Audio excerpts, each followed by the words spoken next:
Olá, seja muito bem-vindo ao curso de cardiologia do programa de residência médica do Hospital Rio Doce, em Linhares, no Espírito Santo.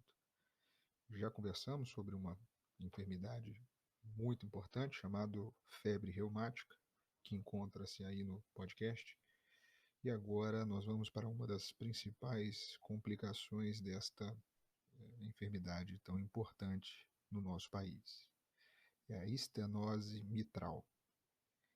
Bem, a febre reumática, ela é a principal etiologia da estenose mitral. 2/3 dos pacientes são mulheres e o intervalo entre o episódio inicial de febre reumática e os sintomas são variáveis. Bem, na população brasileira, 95% dos casos de estenose mitral têm etiologia reumática, febre reumática. Então, é um tema muito importante, é um tema para o brasileiro que deve ser visto de maneira exaustiva, né? Depois nós temos a etiologia congênita, perfazendo menos de 1%, com a hipoplasia mitral, a alteração do anel valvar, a válvula mitral em paraquedas, né? Temos a síndrome de Lutem-Bachet, que é a associação de estenose mitral reumática mais um defeito no septo interatrial. Temos as valvulites, né, que tem como causa o lúpus eritematoso sistêmico, a artrite reumatoide, né, a mucopolissacaridoses do fenótipo Hunter-Ruller e doenças de Fabry e Whipple, síndrome carcinoide e até mesmo a terapia com meticirgida. Bem, a área valvar mitral, normalmente, ela varia de 4 a 6 centímetros quadrados. Quando o orifício é reduzido a aproximadamente 2 centímetros quadrados, com o fluxo sanguíneo do átrio esquerdo em direção ao ventrículo esquerdo, ele necessita de uma pressão mais elevada, gerando um gradiente entre o átrio esquerdo e o ventrículo esquerdo. Dessa forma, a obstrução ao fluxo atrial ocasionará um gradiente diastólico, átrio esquerdo, ventrículo esquerdo, que depende da área valvar mitral, do fluxo transmitral e da frequência cardíaca. A elevação da pressão do átrio esquerdo, com aumento do tamanho da câmara, estase sanguínea e congestão na árvore vascular pulmonar. Isso são as consequências da obstrução devido à estenose. Nós temos um aumento passivo da pressão venosa pulmonar, que gera uma vasoconstrição, hiperplasia intimal, hipertrofia da média e, consequentemente, hipertensão pulmonar. Os principais achados anatomopatológicos são o espessamento dos folhetos, áreas de calcificação, fusão comissural e o encurtamento das cordoáneas. Então, a consequência, né, a estenose mitral, nada mais é do que vamos botar como se fosse uma consequência da febre reumática. Nós temos a fusão das suas cúspides, né?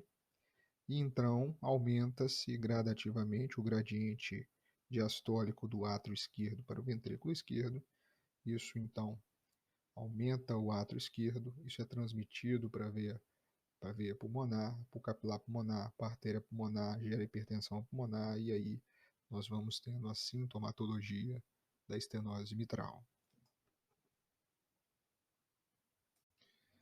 Frente ao exposto da introdução, o quadro clínico ele será compreendido entre a dispneia, a disfagia e rouquidão, o cansaço e fadiga, a hemoptise, a dor torácica e eventos embólicos, e também palpitações. Bem, a dispneia é o sintoma mais precoce e comum, cujo surgimento é variável e insidioso e pode ser desencadeado por eventos que elevam a pressão do átrio esquerdo, como fibrilação atrial, a gestação, algum tipo de estresse e o exercício. Tudo que aumente a pressão no átrio esquerdo aumenta o gradiente átrio esquerdo, ventrículo esquerdo diastólico. A dispneia em repouso paroxística pode estar presente nas lesões graves. Disfagia e rouquidão são provocados pela compressão do esôfago ao nervo laringeu recorrente pelo átrio esquerdo dilatado. O átrio esquerdo cresce tanto que comprime ali o nervo laringeu recorrente. Cansaço e fadiga, consequente da queda do débito cardíaco e da hipertensão da artéria pulmonar. Já a hemoptise, devido à congestão e ruptura de veias brônquicas, gerando um quadro de hemoptise. A dor torácica pode ocorrer em apenas 15% dos pacientes, sendo decorrente também da hipertensão ventricular direita. Né? Então, sobrecarga o ventrículo direito e causa dor torácica. Os eventos embólicos são comuns na estenose mitral, mesmo em pacientes com ritmo cardíaco sinusal. Cerca de 17% dos pacientes, mesmo em ritmo sinusal, podem ser surpreendidos por eventos embólicos. E cerca de 50% dos êmbolos migram para o sistema nervoso central. Bem, as palpitações são decorrentes de arritmia atrial, né? Fibrilação atrial, taquicardias e etc. O exame físico da estenose mitral ela tem alguns detalhes muito importantes. Existe a face mitral, né, que é aquela associada à estenose mitral grave, que denota baixo débito cardíaco com vasoconstricção. A gente tem uma face característica, é interessante você procurar no Google depois. A imagem, ela tem as bochechas ficam rosadas, mas as pontas, os corpos glômicos, eles ficam vasoconstritos, né? Então tem uma face típica. O pulso venoso jugular, nós temos a onda A proeminente, isso indica hipertensão pulmonar e sobrecarga do ventrículo direito. A B1 ela é hiperfonética, né? Temos o estalido da abertura da mitral, o sopro diastólico em ruflar, localizado entre o ápice e o rebordo costal esquerdo, né? Ele é de baixa intensidade, mais audível em decúbito lateral, com a campânula. Temos a presença de reforço pré-sistólico, né, que significa a contração atrial. Lembrando que se o paciente estiver em ritmo de FA, ele não terá esse reforço pré-sistólico. Pode haver uma B2 hiperfonética, e aí traduz para a gente como hipertensão de artéria pulmonar. Após o exercício e durante manobras que aumenta o retorno venoso, há um aumento da duração do sopro e o estalido fica mais próximo de B2. Quanto mais próximo de B2, né, mais grave é a estenose, né, devido à hipertensão, à pressão alta que nós vamos ter dentro da cavidade atrial esquerda. Né? Então, estalido próximo de B2, B2 próximo de estalido, é correspondente a mais, é um dos sinais de maior intensidade, maior gravidade daquela estenose. Bem, os sinais de gravidade pela ausculta, nós temos a B1 que pode ficar hipofonética e traduz para a gente como uma calcificação importante dos folhetos, ele fica em bloco. Uma B2 hiperfonética também indica hipertensão de artéria pulmonar. A diminuição da duração do sopro, né, também traduz gravidade. E o estalido de abertura precoce, ou até mesmo ausente. Né? Então, o exame físico é de suma importância. O sopro, só relembrando, ele inicialmente ele começará com a B1 hiperfonética, terá o estalido de abertura da válvula mitral, o sopro é diastólico com característica em ruflar, né? Ele é de baixa intensidade e é mais audível em decúbito lateral e com a campânula.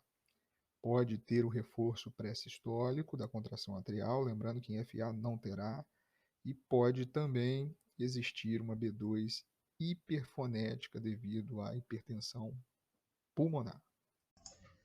Bem, os exames complementares na estenose mitral, nós utilizamos de costume o eletrocardiograma, o raio-x de tórax, o ecocardiograma, o ecotransesofágico, teste ergométrico pode ser utilizado, o cateterismo cardíaco.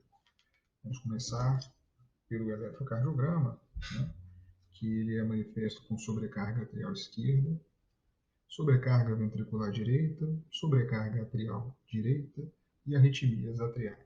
Bem, o que seria visto na sobrecarga atrial esquerda? O eletro típico, né?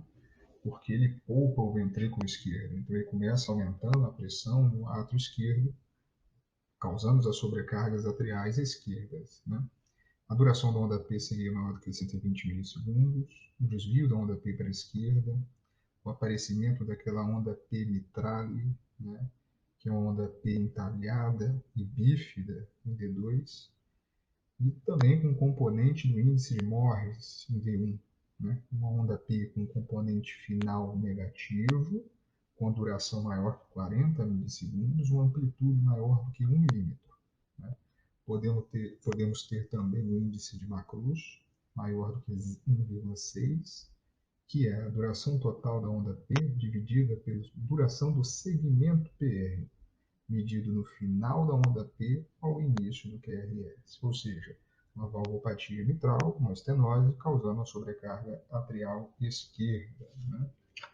Dando continuidade à progressão da doença, do raciocínio da doença, nós poderíamos observar no eletrocardiograma uma sobrecarga ventricular direita, causada pela sobrecarga da hipertensão pulmonar, né? Secundária a valvopatias. E aí isso seria manifesto com um desvio do QRS para a direita, né? Um QRS em V1 com onda R ampla, com aumento da amplitude de R em V1 com mais de 6, ou seja, 7 milímetros, né? Com S de V1 menor do que 2 milímetros. Uma outra informação sobre sobrecarga de ventrículo direito seria a onda S em V5 maior do que 20 milímetros, uma onda S em V6 maior do que 3 milímetros, né? Então, a soma de R de V1 mais a S de V5 e V6 igual, superior, né, a 10,5. Isso seria uma sobrecarga ventricular direita observada ao eletrocardiograma.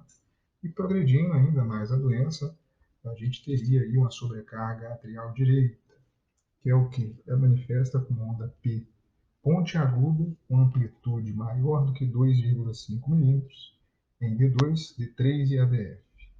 Uma amplitude de P maior do que 1,5 milímetros de V1 e V2, né? Desvio de P, lógico, para a direita, e o sinal de tranquese, que é indireto, né? Que é um aumento da amplitude do QRS de V2 em relação a V1. E claro, não poderíamos esquecer das arritmias atriais. Tanto a taquicardia atrial quanto a fibrilação atrial são muito comuns. O ecodoppler, né, o ecocardiograma transtorácico, ele deve ser realizado com frequência controlada. Né? Ele confirma o diagnóstico, sugere a etiologia e avalia a gravidade anatômica e funcional da lesão. Dados e medidas que devem ser fornecidas pelo ecocardiograma. Né? Então, o que o ecocardiografista deve nos fornecer? Lado esquerdo, a área valvar mitral, pode usar a plurimetria, o PHT, a equação de continuidade, deve nos fornecer o gradiente diastólico do átrio esquerdo e ventrículo esquerdo, uma descrição, né, da válvula e do aparato subvalvar, o score de Wilkins, o diâmetro do ventrículo esquerdo, do átrio esquerdo e o volume do átrio esquerdo e da função ventricular. Tudo isso gera bastante informação para o clínico, para que ele tome algumas decisões. O lado direito é importante que ele passe, né, a pressão arterial pulmonar, a função do VD, faça uma avaliação da tricúspide, o grau de regurgitação e o diâmetro do anel tricúspide, né, para formar o score de Wilkins, que é muito importante no tratamento dessa doença. Bem, o Doppler transesofágico ele é recomendado, né, quando a avaliação do ecotranstorácico é inadequada, e quando o paciente tem indicação de uma valvotomia mitral percutânea, para afastar o quê? O trombo atrial, né? Ato esquerdo maior ou igual a 50 milímetros, com antecedentes de fenômenos tromboembólicos, FA paroxística ou FA permanente, são de alto risco para a formação de trombos e devem ser estudados com eco transesofágico devido ao risco de, ao tentar ser abordado a valvotomia, né, ser surpreendido com um trombo dentro do ato esquerdo. Bem, o score de Wilkins ele é feito pelo eco transtorácico, né? Ele avalia a mobilidade, avalia o espessamento e a calcificação dos folhetos valvares e também o aparato subvalvar. Ele gera uma pontuação que vai de 4 a 16. E qual que é a grande função do score de Wilkins? O score de Wilkins, de acordo com o número que é gerado da avaliação do ecocardiografista, ele pode indicar a valvotomia, né, o sucesso da valvotomia. Se nós tivermos um score de Wilkins menor ou igual a 8, teremos uma probabilidade de sucesso de 95% dos casos.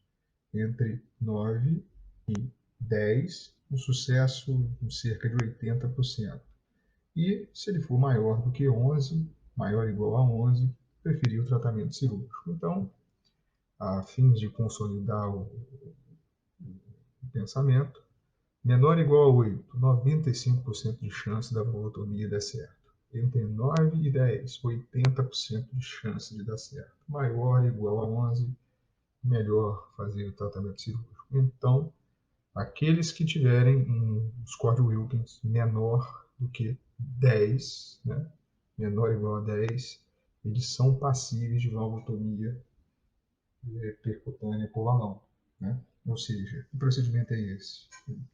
Transpassa ali a lesão mitral e balona a mitral. Um procedimento bem menos invasivo do que uma cirurgia convencional. E quem nos dá essas informações, é o score de Wilkes, junto com o eco transesofágico, junto com o ecocardiograma. Bem, há espaço para o teste de esforço na estenose mitral? O teste de esforço ele é indicado em pacientes assintomáticos, com lesão moderada a grave, objetivando confirmar a classe funcional e em pacientes com sintomas, porém com lesão valvar discreta e função ventricular normal. Ou seja, a doença valvar não justifica os sintomas, né? Lembrando que o teste de esforço ele é contraindicado nos pacientes com sintomas ou sinais de insuficiência cardíaca ou disfunção do ventrículo esquerdo. Bem, o teste ergométrico ele serve para duas coisas. Eu tenho uma paciente com lesão valvar muito importante, mas está assintomática, eu boto ele no teste para documentar sintoma, ou eu estou com uma paciente que tem muito sintoma e não tem lesão valvar discreta, por exemplo. Ele é o tira-teima, vamos dizer. Essa é a função do teste ergométrico na valvopatia mitral estenótica. E o cateterismo, ele pode ajudar em alguma situação no paciente com estenose mitral? Pode. Ele é o tira-teima, né? Ele é indicado quando os testes não invasivos são inconclusivos ou quando há discrepância entre a clínica e os achados do ecocardiograma. Em geral, o cateterismo nos traz esse tira-teima, vamos dizer assim. E, além disso, devemos realizar uma cineangiocoronariografia na suspeita de doença arterial coronariana, né? Homens e mulheres com mais de 40 anos ou em pacientes mais jovens quando há suspeita de doença arterial coronariana. Afinal de contas, você indicando uma cirurgia, você não vai querer deixar passar uma revascularização em um paciente que tenha uma indicação de revascularizar, por exemplo. Indiquei uma cirurgia de troca mitral e esse paciente tinha lesões na coronária. Então, eu poderia abordar no mesmo tempo. No momento em que eu troco a mitral, eu faria as revascularizações cirúrgicas, as pontes, né? Podemos também usar a manometria, né, que é a medida da pressão da artéria pulmonar, e pressão venocapilar pulmonar, cálculo do gradiente transvalvar mitral, por meio da diferença entre a pressão diastólica final do VE e a pressão venocapilar. Podemos fazer também um levograma, e avaliação do refluxo tricuspídeo, né, através da injeção de contraste no ventrículo direito, com opacificação do átrio esquerdo e a avaliação da passagem de contraste pela válvula mitral. Bem, o cateterismo traz algumas informações, mas em geral ele é indicado para fazer uma cineangiocoronariografia a fim de detectar as doenças arteriais coronarianas. Partimos agora para estágios da estenose mitral, segundo o American Heart e American College, né? Ele é definido em estágio A, B, C e D. O estágio A são os pacientes que têm risco de desenvolver febre reumática. Pacientes com antecedentes de febre reumática, com espessamento valvar, né, seriam os pacientes do grupo A, do estágio A. Pacientes do estágio B são pacientes com estenose mitral discreta a moderada, sem repercussão hemodinâmica, né, uma alteração reumática da válvula mitral, com restrição dos folhetos, mas com a área valvar maior ou igual a 1,5 centímetros quadrados, sem hipertensão pulmonar. A letra C, né, o estágio C, seria o paciente que tem estenose mitral grave, porém assintomático. A área valvar mitral é menor do que 1,5 centímetros, né, quadrados, e uma estenose mitral crítica com área valvar menor do que 1 centímetro quadrado. E o D são os pacientes que têm uma estenose mitral grave e que seja sintomático. Então, de uma maneira bem resumida, A é o paciente que tem fatores de risco, B é o paciente que tem discreta moderada, o C é o paciente que tem uma estenose mitral grave sem sintomas, e o D é aquele paciente que tem sintomas. Tá? Partiremos agora para o tratamento da estenose mitral, que é dividido em tratamento farmacológico e a correção cirúrgica da estenose mitral. Bem, pedra fundamental do tratamento farmacológico é a profilaxia da febre reumática, né?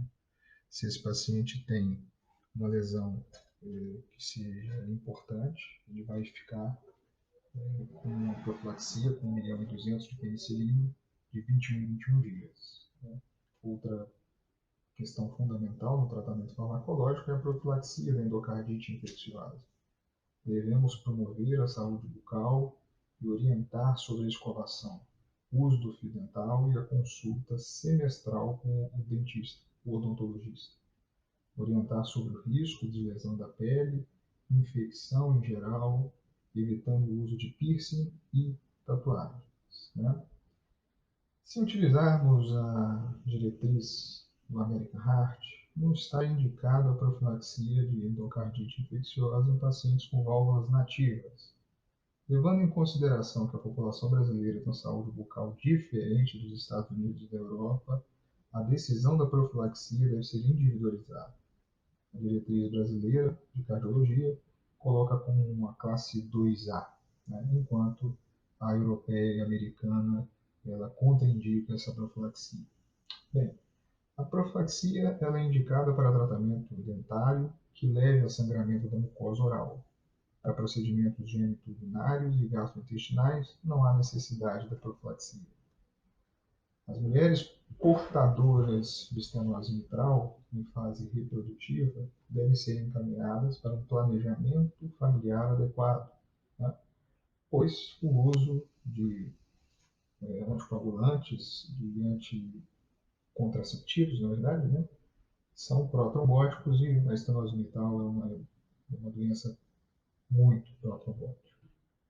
Bem, o tratamento de insuficiência cardíaca ou de ataque à arritmia, enquanto aguardam a correção valvar, segue os mesmos padrões. Devemos realizar a restrição hídrica e salina. Né? Os beta-bloqueadores, utilizamos o propranolol ou atenolol, medicação de escolha para controle de frequência, que ele aumenta o enchimento, né, diastólico e reduz os gradientes e as pressões no átrio esquerdo.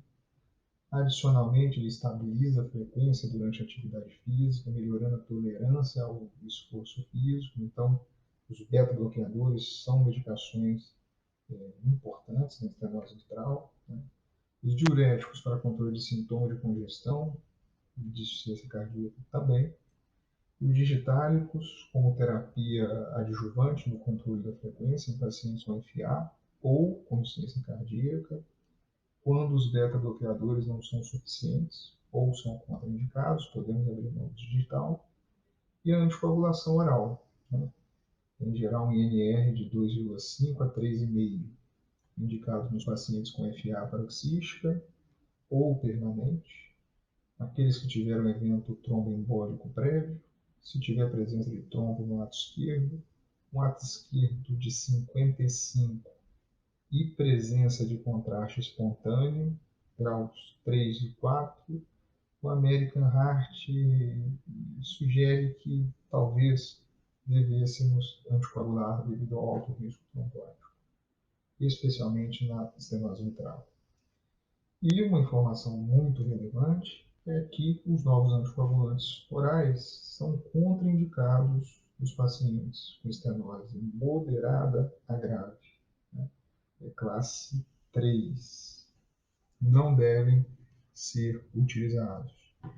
Então, de uma maneira geral, o resumo do tratamento farmacológico se dá na profilaxia da febre reumática, na profilaxia da endocardite, né? No planejamento familiar da fase produtiva, da reprodutiva da mulher, tratamento das taquiarritmias, tratamento da ICC quando presente, restrição hídrica salina, beta-bloqueadores, preferência para propranolol e atenolol, diuréticos quando necessário, digitálicos quando necessário ou beta-bloqueador contraindicado, anticoagulação nas suas indicações e não usar os novos anticoagulantes. Essas são as mensagens do tratamento farmacológico da estenose mitral. Então vamos definir o paciente com estenose mitral, o tratamento cirúrgico, né? Temos uma estenose mitral com a área valvar menor do que 1,5 centímetros. Ele é sintomático? Ele tem dispneia? Se sim, então vamos indicar a intervenção de acordo com o score de Wilks, né? Se for um score de Wilks menor do que 10, né? E não tenha nenhuma contraindicação ao procedimento percutâneo, do tipo ele tem um trombo dentro do ato esquerdo, visto pelo eco transesofágico, esse paciente fará, então, uma valvotomia mitral por balão, né? Um VMP.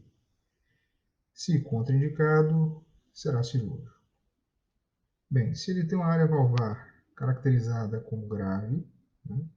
Mas ele é assintomático e que tenha uma pressão de artéria pulmonar baixa, menor do que 50 milímetros, em ritmo sinusal, ele vai ser acompanhado anualmente, com raio-x, eletro e eco.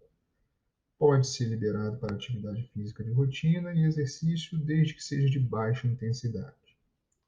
Ou não, esse paciente é um paciente que está no estágio C, ele é assintomático, mas ele já tem um aumento da pressão da artéria pulmonar, né, uma PSAP aí maior do que 50, em repouso, ou fez uma FA de início recente. Pronto, esse paciente tem indicação cirúrgica, de acordo também com o score de Wilks, e se não tiver contraindicação ao tratamento percutâneo, será um tratamento cirúrgico. De uma maneira geral, fica muito simples o manejo do fluxograma da indicação da intervenção valvar. Ele será operado se estenose mitral grave sintomática ou uma estenose mitral grave com pressão de artéria pulmonar elevada ou uma FA de início recente. Vamos falar então sobre as correções, né? É importante notar que a indicação cirúrgica ela corrobora muito com os aspectos fisiopatológicos da doença. À medida em que eu aumento, eu tenho sintoma, eu tenho uma doença um pouco mais avançada. O ideal é que o cirurgião cardíaco ou o hemodinamicista pegue o paciente naquele período em que ele tem alterações hemodinâmicas, mas é assintomático, né? Então é notório que o paciente começa a aumentar o átrio esquerdo, gerando IFA, essa FA sendo recente, está indicado a cirurgia ou a intervenção. A mesma coisa acontece com os vasos, que vão comunicando até a artéria pulmonar, e se ele tiver com indícios de hipertensão de artéria pulmonar, né, maior ou igual a 50, ele também já indica a cirurgia, mesmo estando assintomático. Então, são esses três pilares da indicação cirúrgica. Vamos agora falar um pouco mais sobre valvotomia mitral percutânea por catéter balão, o famoso VMB, ou a valvuloplastia mitral por balão. Né? É a primeira opção sempre que a anatomia valvar for favorável.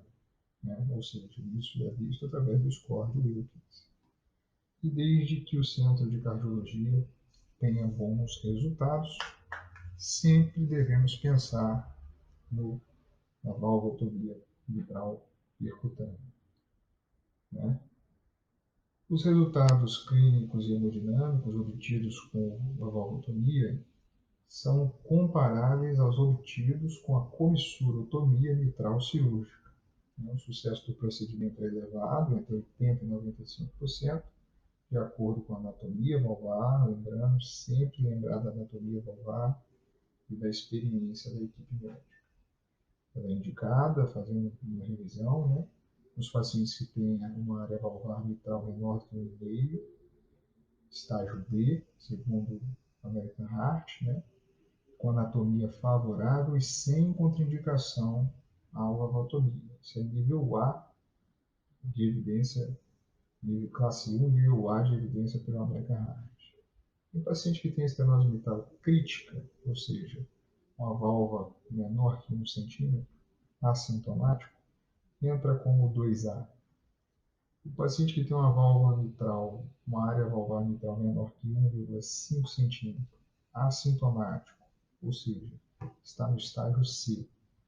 Porém, a pressão de artéria pulmonar é igual ou maior que 50 em repouso, ou igual ou maior que 60 durante o exercício físico, e antecedentes também de fenômenos embólicos e FA paroxística, entraria como indicação. Né?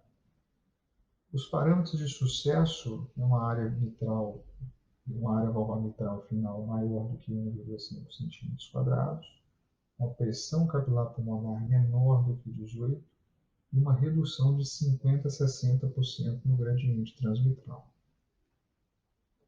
Isso pós-procedimento, que eu estou dizendo. Né? As principais complicações são um AVC encefálico, em até 1% dos casos, um tamponamento, também de 0,7% a 1%, ou uma insuficiência mitral importante, cerca de 0,9% a 2%, é o que tem mais incidência, uma insuficiência mitral importante. Óbito em menos de 0,5%. Então, esse é o procedimento a ser tentado. Né? Contraindicação para a valvuloplastia. Anatomia valvar desfavorável, isso é score de Wilk NOC 12, ou comprometimento acentuado do aparelho subvalvar. Quando notamos que o aparelho embaixo da válvula tem um bloco de cálcio, isso também contraindica, é desfavorável à valvotomia. Né? Alguma deformidade torácica, uma insuficiência mitral moderada é importante, pois uma das complicações da VMP seria uma insuficiência mitral. Né? Trombo no lado esquerdo contraindica, porém você pode anticoagulá-lo, acompanhá-lo e depois rever se esse trombo subiu, e aí você indica a valvotomia mitral por balão. Presença de outras valvopatias que requeiram tratamento cirúrgico, ou DAC com indicação cirúrgica. Então, para você não indicar uma valvotomia mitral percutânea, você teria basicamente que ter ou uma aorta muito doente, né, uma insuficiência aórtica junto, ou um tronco, uma lesão de tronco, alguma coisa que favoreceria o tratamento das duas situações ao mesmo tempo. Bem, e a cirurgia aberta? Tem ótimos resultados também, baixa mortalidade, é reservada aos pacientes sintomáticos com contraindicação à valvotomia mitral percutânea, preferir comissurotomia à papilotomia mitral a céu aberto, uma mortalidade em geral de 1 a 3%, E já a troca valvar mitral tem uma mortalidade de 3 a 10%. Quando não houver possibilidade de consurotomia, né, trocar a válvula. Né? Como diria Carpentier, o cirurgião só deve tratar a válvula como sua esposa, né? Só trocá-la em último caso. Né? A ablação da FA e oclusão da auriculeta devem ser associados à correção valvar quando possível.